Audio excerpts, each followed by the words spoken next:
good evening, and welcome to another episode of Talking Comics with the Toy Vault. I'm Alex, and the Meister of sound effects this evening, none other than... Alyssa!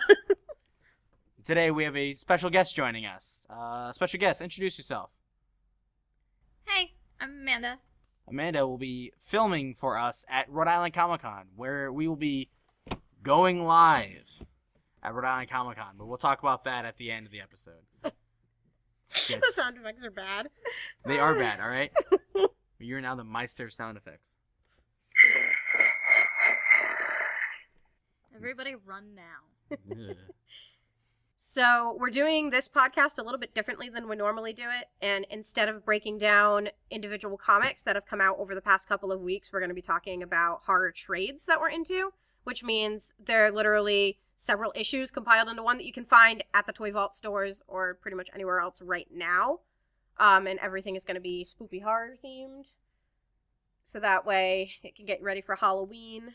So since this episode we're talking about trades instead of individual singles that you can hunt down, it's a good opportunity to get into some interesting stuff. There's a lot of content. You don't have to worry about having to wait for the next issue to come out. So if you have a pull list with us, you can add on titles from some of your favorite ongoing Halloween themed comics or the trades. So when they come in, they get put right in your box. And if you search through our racks of books and you find a book you want to buy and you have a pull list, you get 20% off on your book. It's all comic-based purchases.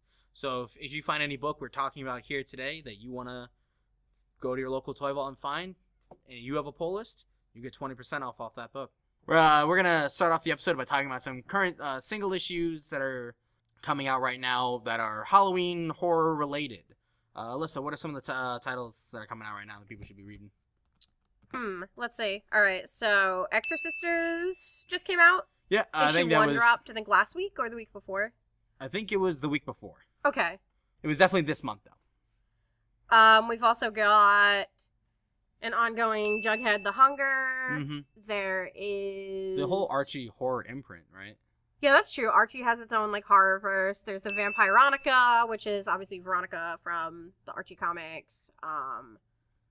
Yeah, as a vampire. As a vampire. Bleh. There's Hackslash, which everybody knows I'm, super hyped on Hackslash. We did part of an episode about it. I did, where I just talked about Hackslash. And also there's an ongoing Elvira, which is cool. There's actually a couple different variants that have, actual pictures of her on them, so that's a good thing to get signed at Comic-Con if you plan on going. Yeah. There's Vampirella, which is still ongoing right now. The Hackslash Vampirella. Hackslash Vampirella. Yes. Next week on Halloween, an issue of Hexwise, the first issue for the new Vertigo reboot about a coven of witches. It's gonna be great. And also this Saturday is the Halloween Comics Fest at the Toy Vault. We're going to be giving out comics instead of candy to trick-or-treaters. So that's rad, too. Yeah. Doing a costume contest. That's right, folks. We're having a costume contest at all of our Toy Vault locations. Come in anytime during the day and have your picture taken by one of the Toy Vault staffs and put onto our Facebook, where you'll be entered into a contest to win some stuff. There are 3 categories: Best Individual, Best Couple, and Best Kids. Each category gets a different prize, and the winners will be announced on Halloween. So October 27th, if you're not doing anything or feeling a little spooky, head on down to the Toy Vault for some free comics and costumes. Yes. Amanda, are there any books coming out horror related that you want to talk about? Well, Gideon Falls and Evolution were just both put into trades. Those are both good. Gideon Falls is excellent. I've read 2 or 3 issues of it. I liked what I read. It's so twisted, and the art is gorgeous. It's Jeff Lemire, isn't it? Yeah. Yeah, and Andrea Sorrento, yep. I haven't actually read Gideon Falls. What's it about? Okay, so it has a very Twin Peaks feel to it. Okay. Almost. With this black barn that keeps disappearing and showing up in random places.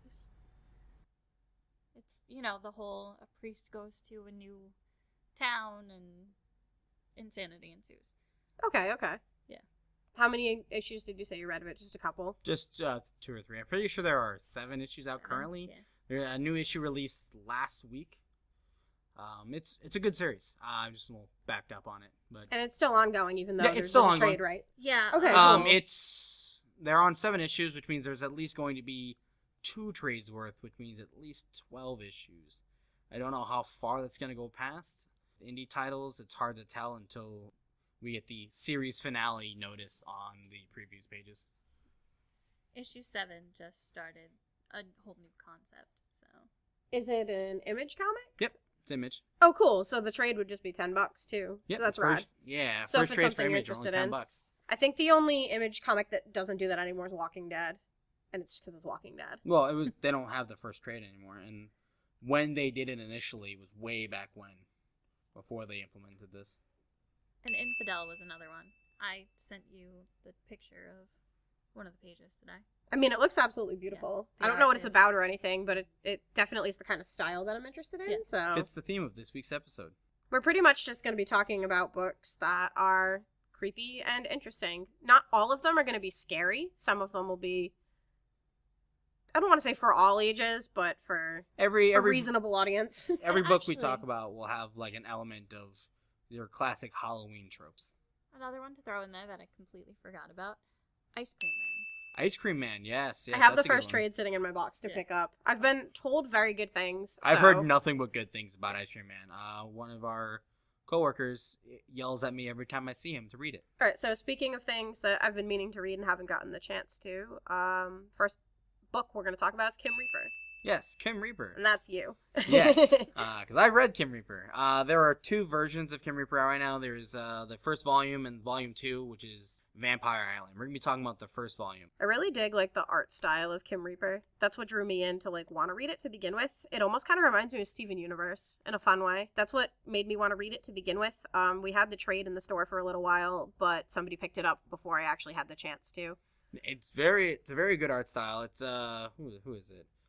Sarah Growley. Yeah, Sarah Growley writes and draws this entire comic. Usually I like books that are a lot more, I don't want to say complex with art because that's not what I mean. It makes it sound like I think that some art styles are better than others. That's not what I mean. I'm usually into stuff that's a little more like a lot of dark colors and watercolor and Mhm. that kind of stuff. So this is kind of like out of the normal for me, but I think it's absolutely adorable. I appreciate like adorable art styles and everything. It's why I read the Adventure Time comics for so long. It's why I continue to read comics like Giant Days, which has a very realistic, in the sense that like, these look like people, but it's a very cutesy style. I like it a lot. But Kim Reaper is about a girl named Becca who has an intense crush on this girl in her class. And so one day after the end of class, she goes up and tries to ask her out, but she accidentally falls into a portal to the in-between worlds because her crush, Kim, is a part-time Grim Reaper. And the whole book is about Becca and Kim essentially getting to know each other while also dealing with the insanity of Kim being a part-time Grim Reaper and like her going on her doing her job and just the ramifications of everything. It's very cute, but also has a darker plot line to it, which is really interesting. Yeah, so Kim Reaper, it's a very great, very adorable book. It's 6 issues. Volume 1 is available in trade by Oni Press, like say $17, $18. It's not your Image book, but it's a very good book. And if you like elements of horror, like the monsters and of course Grim Reapers and all that good stuff, but you want to read something a little on the lighter end, check out Kim Reaper. I really liked the first one. I've been reading the second one. It's been really good too. I really want to read it, so I guess moving forward, we're going to go into talking about Chilling Adventures of Sabrina. Basically, if you have a computer at this point and you've been on Netflix or on YouTube, you'll know that the ads for this Netflix series for it have been absolutely everywhere. Mm-hmm. It's hard to go pretty much to anywhere with a television without hearing about Chilling Adventures of Sabrina, which is actually based on a comic book series. Oddly enough, though, the Chilling Adventures of Sabrina comic series only has 8 issues. And it's been releasing slowly since like 2015 or 16. It's been a couple years. So I'm very surprised to see that they're making a whole TV series about this series when it's only halfway through the second arc? I could kind of see why at the same time, because I mean, like, right now, the general hype, I feel, is nostalgia, and they've been remaking a lot of the older things that, like, a lot of, like, people who were young in the 90s can identify with, you know, like the typical 90s kid stuff. So, I mean, I know that a lot of people really wanted a Sabrina the Teenage Witch reboot, so they were very surprised to see Chilling Adventures of Sabrina, because I think that a lot of people that didn't understand that it was a comic were expecting Sabrina the Teenage Witch, and were just kind of like, what is this? This is horror. This isn't what I wanted. But at the same time, like, it's intriguing to the people who've gotten into shows like Riverdale, which is the darker side of Archie. So, I mean, like, people want that sort of, like, familiarity, but that sort of, like, dark premise, because a lot of those older TV shows, not older, but a lot of the TV shows that were like that before ended, like Pretty Little Liars and all those sort of mystery, pseudo-horror, not that good TV. Trash TV. Trash This TV. looks really good, though. It looks really good. It looks amazing.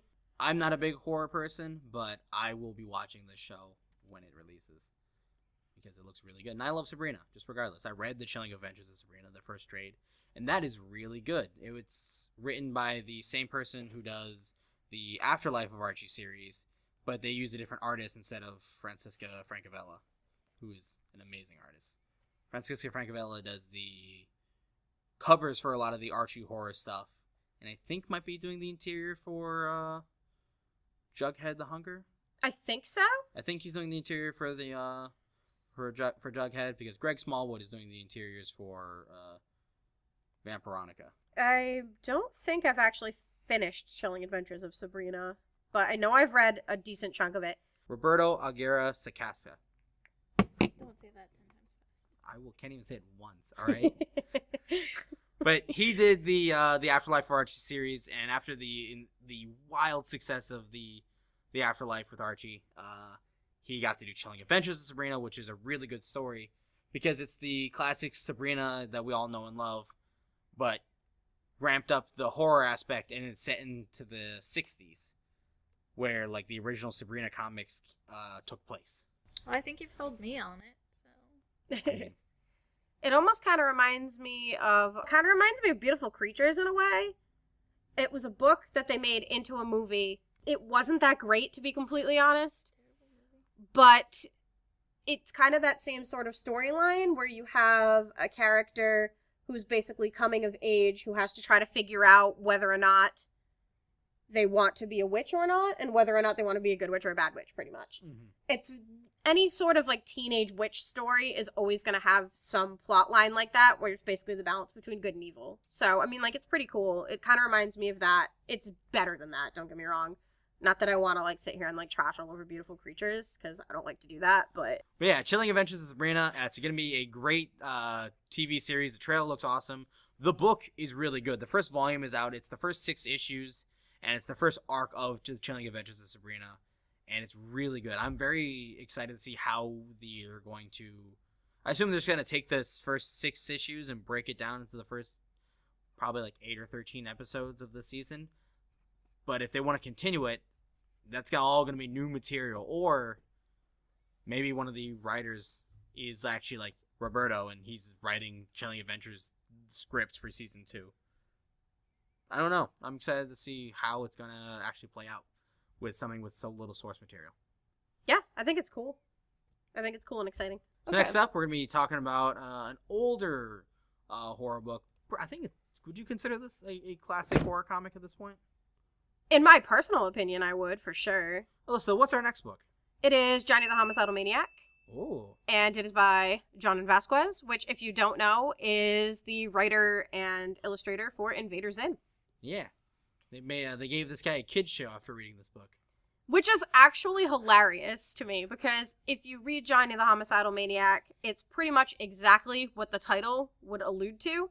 And it is the fact that it is about this character named Johnny who is absolutely out of his mind. It's got that very, John and Vasquez style to it, where everything is really, like, everyone has, like, those really big round eyes and, like, those weird kind of, like, pointy tongue toward it. But, I mean, it's absolutely just wild. Like, he has a wall in his bedroom Sorry, it's not in his bedroom. He has a wall in his house that he literally just paints with fresh blood all the time because it's the only way, it's the color that he likes. And he has all of these, like, imaginary friends that are basically just, like, dead animals that are nailed to his wall, and one of them is called Nail Bunny. And he has all these conversations with Nail Bunny, who is this, it's literally a bunny rabbit that's nailed to his wall. He's got, like, a torture chamber in his basement. And he also has, like, all these really weird, like, spiritual revelations throughout it. And this book is crazy. If you actually, like, look at the artwork for it, even the borders and the outlines of the pages are all just as much part of the comic as the comic itself is. Like, a lot of the times it's made up of different words and different, like, story pieces and thoughts from inside of Johnny's head. It has, like, almost like these cutscene type things to a comic book that he writes himself. That is Noodle Boy. And it's just absolutely wild. If you like Invader Zim, I very highly recommend it, but don't let the fact that he wrote Invader Zim fool you. This is not for children. It's not even remotely a children's book. I feel like it's safe to say that most things with a horror element you want to be a little bit more careful about. Kim Reaper being on more of the safer side, but some of the other books, you double check before you read it. Unless you're raising Chucky. Unless you're raising Chucky. Then at that point, I mean, I think you're doing a good job. And I mean, there are going to be a bunch of titles that we're giving away for the Halloween Comic Fest that are safe for children that are going to have Halloween themes. Yeah. For those of you who don't know, basically the way that Halloween Comic Fest works is when you come in a costume and trick or treat, we give out comic books instead of candy.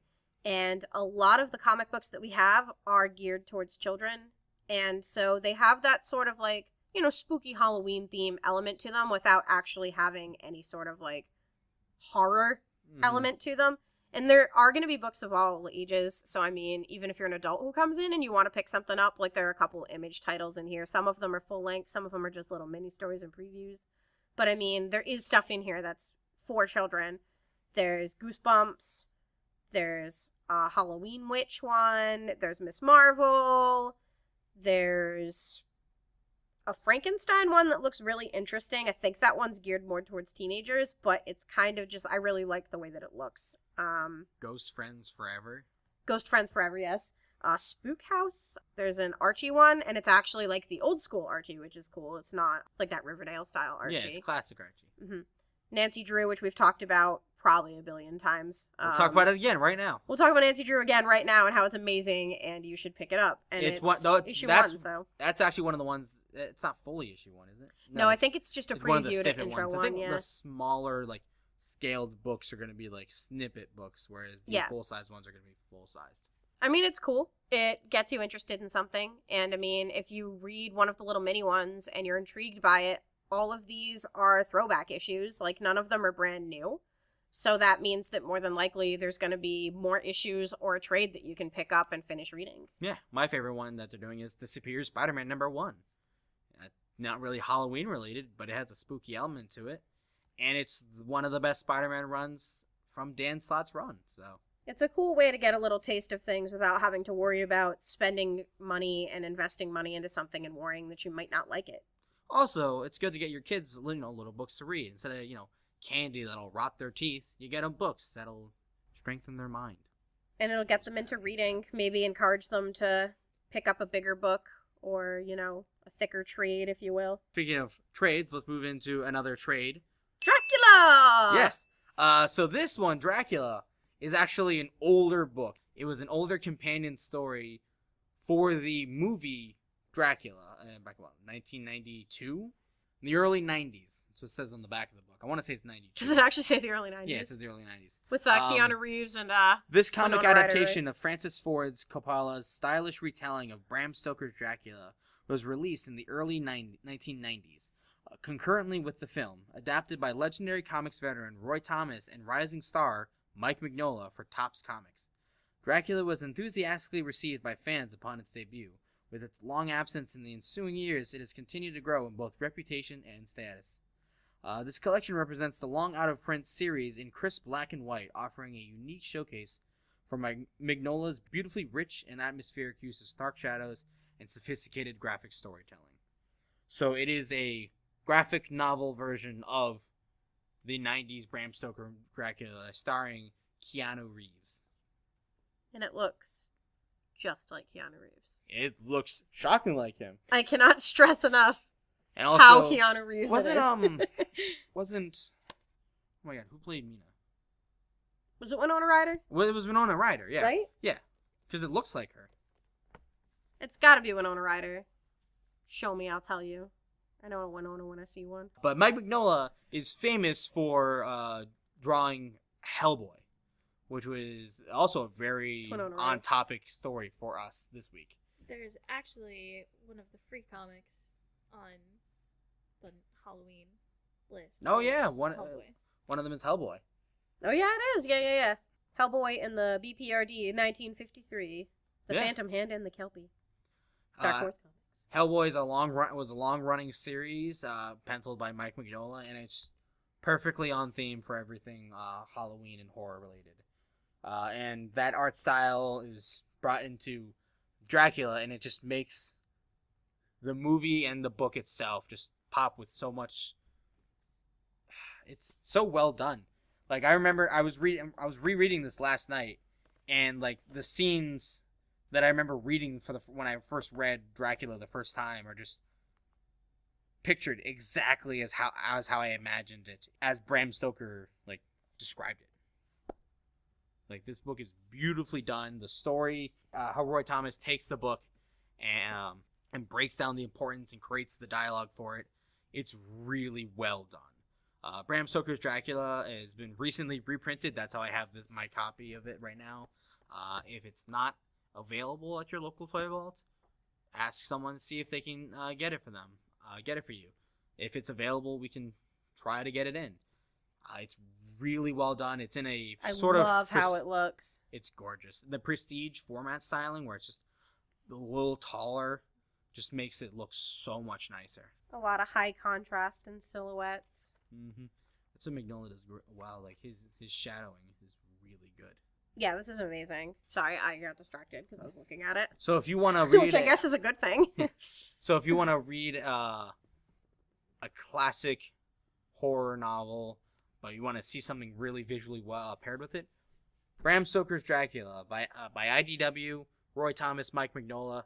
It is the classic Bram Stoker's Dracula brought to life, and it's beautiful. It's absolutely amazing. And with that being said, it's going to bring us into the last book that we're talking about. And this one is actually one that we've all read, and we all really enjoy, and we all very heavily promote. And that we're all is waiting for the next one. And that is Witches, with a Y. With a Y. Witches is written by Scott Snyder and penciled by Jock. Jock has a really unique art style. I feel like the best way to describe it, as somebody who does like graphic design and does a lot of work with Photoshop and stuff, is it's very like Texture. It's very textured. That's a really good way to describe it. Okay, yes, it's very textured. There's a lot of different sorts of interesting coloring. There's a lot of layering going on. God, it's beautiful. I don't know how to explain it. It's Eh. it looks like he just draws the images and then he layers over like a Hold up. Ready? In the back of the book, there's actually a description on how they do what they do. Oh, good, because Jock's art style is something that it's easily better just to look at it than it is to describe, but it's very, very hard to describe. But in the back of the book, it says that Hollingsworth is the colorist, and then Matt Hollingsworth, he does a lot of work with Sean it Murphy. says step 1, Jock inks. Step 2, flat colors a bit dark, but paint is planned ahead. Step 3, basic paint in Photoshop. Step 4, zip and paper added. 5 is first splatter sets and letters from Clem Robbins added. Splatters manually painted, watercolor on paper. The hero splatter, watercolor and liquid acrylic on watercolor paper, and the final painted and composited image after that. So there's a lot of steps involved into getting something as beautiful as this is. This is why we've been waiting 2 years for the next book. Mm-hmm. It's going to be worth it. It's such Absolutely. a process because, like Alyssa said, he takes a layer of like watercolored splatter that he makes individually for each page and layers it on top of the image that he already draws to add this insane depth to the book. It's not as simple as just finding a texture on Google and like throwing it over there. Like all of it is just like placed so beautifully to coincide with the drawings and the panels. It just works so well. Like that was probably one of my favorite things about this book. The story's really good. Like Scott Snyder delivers a really good story, but the art is what makes this book so good for me. And there's a smaller follow-up story that was in the Image Plus magazines that should be collected soon, called The Bad Egg. Yeah, I believe that's coming soon, which should lead to the actual second volume of Witches. Yay! Scott Snyder's been a busy man lately, and I don't know if it's Jock himself or Scott Snyder, but I want more of this book because this is a book. I remember reading the first issue, and like the back matter of the first issue is just Scott Snyder describing how he came about this book, and it's just he just explored like the woods of his hometown and found like old rusted cars and just explored, and you could feel that these woods were like haunted by like this weird presence, and like that experience that as a child and him continually going back to this forest is where the story comes from, and it's so well done. Witches is a very, very good book. I was gonna say, how do we actually describe what Witches is about without being too spoilery? On the back of the trade, best thing about trades is that they give brief descriptions, which is the selling point of the book. So I'm going to read you the selling point of the book. When the Rooks family moved to the remote town of Litchfield, New Hampshire, to escape a haunting trauma, they're hopeful about starting over, but something evil is waiting for them in the woods just beyond town, watching from the trees, ancient and hungry.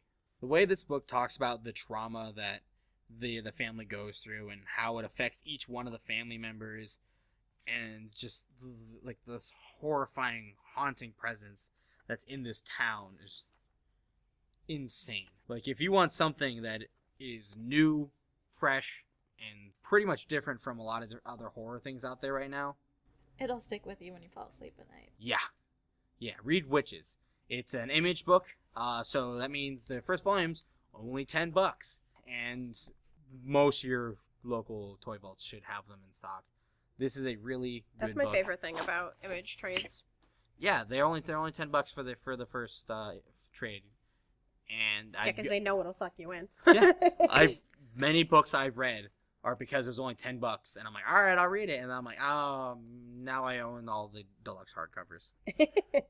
I really, really like this one. I want to pick up a copy for myself. It's very good. I own it all singly, and it's something I'm probably gonna reread probably the night before Halloween. I think it's a good little thing to read Halloween Eve. All right, so to wrap this up, we're gonna talk about what we're doing at Comic Con on the Saturday of the con. Alyssa and I are gonna be going around and doing some live stream on all the Toy Vault Facebooks, kind of just showing you around With parts of Amanda's the con. Instead with Amanda's I'm help. here too. Yeah, with Amanda's With help. Amanda's Yeah. help. She's doing the recording for us. It's gonna be a fun time. We're gonna go around, talk to some people, fans, whoever we can kind of get a hold of. Just explore the con and talk about the booth that Toy Vault is having. So basically what we're going to try to do is, if you are interested in going to Comic-Con, or, you're not sure what it's all about, or you would really like to go and you can't, we're going to try to give everybody at least a little bit of a taste of what it's like to be at the convention. We're going to try to show some cosplayers. We're going to try to show the con floor a little bit. We're going to show the Toy Vault booth. We're going to hopefully talk to some artists, some people who are involved in comic books, maybe some cosplayers, really just anybody who wants to say something interesting. Yeah. But this year is going to be awesome. Like, it's pretty cool. There's a couple of guests that don't normally do con appearances that are going to be around, which is fun. Like Tim Curry, who, if you don't know, is from Rocky Horror Picture Show. He was also in the original It movie, which all of the kids from the new It movie are going to be there, except for Sophia Lillis and Finn Wolfhard, I think, because I think it was a scheduling conflict. He was also in Clue. He was in Clue. That is listed, but somehow it is not. It's weird. That's very... On the Rhode Island Comic Con page, it says Tim Curry. There's a picture of him dressed as Pennywise, and it does not list that he was in It on his, little credits. Anyway. I don't want to confuse people. There's a bunch of... There's a handful of Game of Thrones actors, including Gwendolyn Christie, who plays Brienne of Tarth, who was also in Star Wars as Captain Phasma, so that's pretty rad. Got a couple of Doctor Who. We've got David Harbour, who is in Stranger Things as Hopper, and is also going to be the new Hellboy. Yeah. Ties into this episode. The promo image looks really good. I have yet to see the trailer for the new one. Amanda, you said it wasn't that great. It's a leaked trailer, It's a so maybe leaked it'll be better. I don't know. I've had a lot of problems with trailers in general lately. Most of the trailers I see are not good, but then when I go to see the movie, it's better. It just looks And I'm like, generic. why would you release something that's supposed to get me excited to see a movie and make it be bad? Like, the whole point of the trailer is for me to want to go see that movie. If I see a bad trailer, I don't want to go see that movie.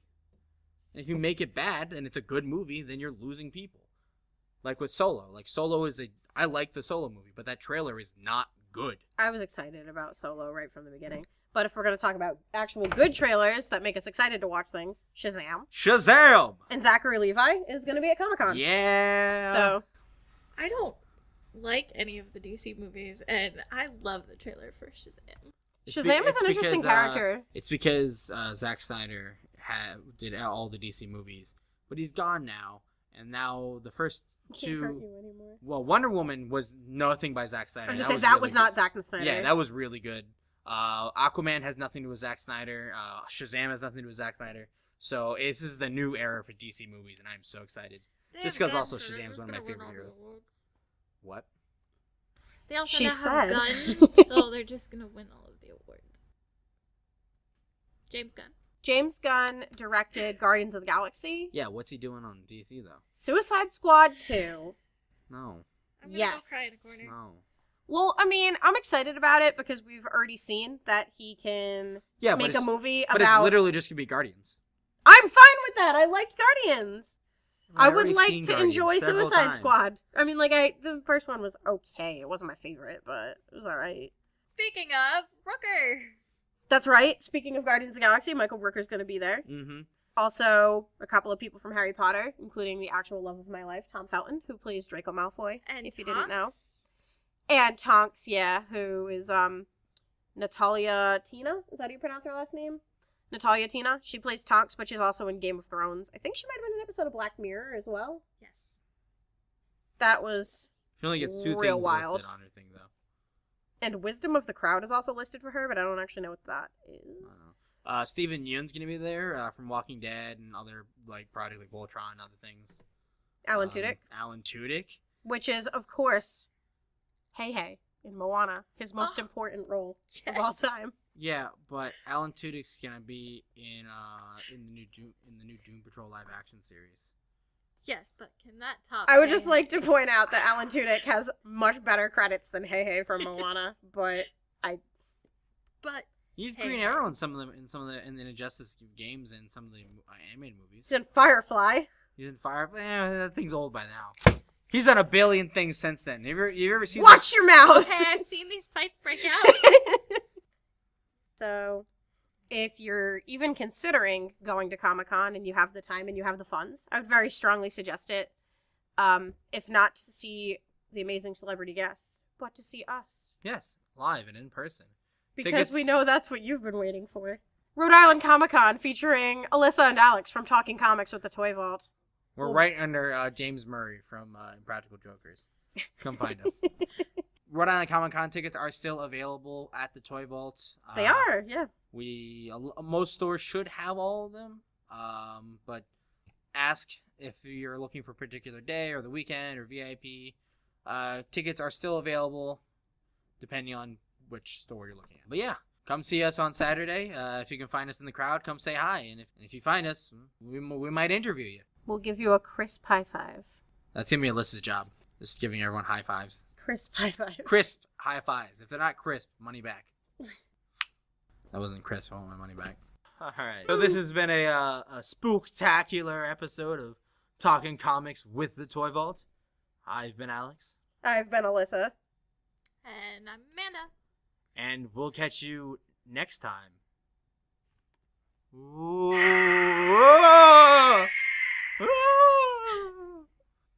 He waved again.